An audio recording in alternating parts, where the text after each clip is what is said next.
O karon, nanapunta diri sa kuan ha, sa floating cottage.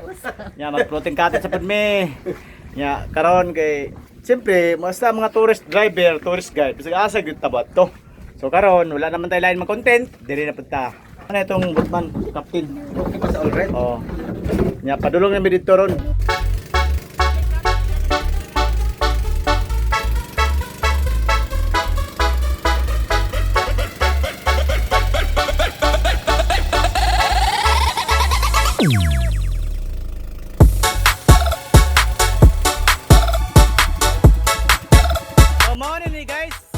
Floating cottage dito sa Badjan. So dagan tao kuandre mga cottage, so dagan available. Ang entrance nato dire 150 including cottage, boat, life vest, lifeguard, tour guide. Dire pwede ta maningwit dire. Nya tag 250 lang kilo, dagko na dili sila dire. Na dia. Oh.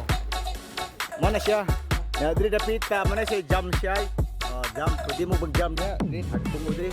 Palitok mo, yun na yung ulo, bahalag mo yung bugsok mo ah. 2, 3, go!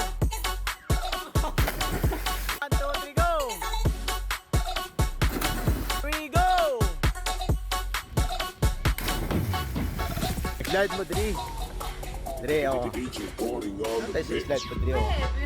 Indot ko na diha. Oh. Ito repita na swing ato tag swing ka.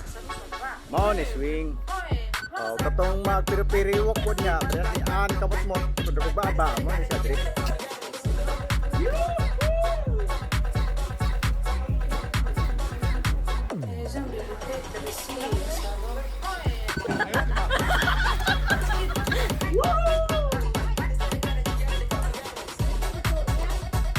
Ara. Okay. Yeah, diri siya mo mga parmos. Ang diri sa pikas, mo ni mga tilapia. 250 ra. Kung mamingwit mo, kung may mamingwit. Ya pwede po mo magkayak.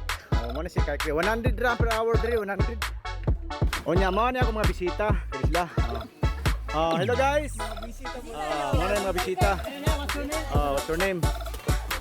So, diri ta taman ha.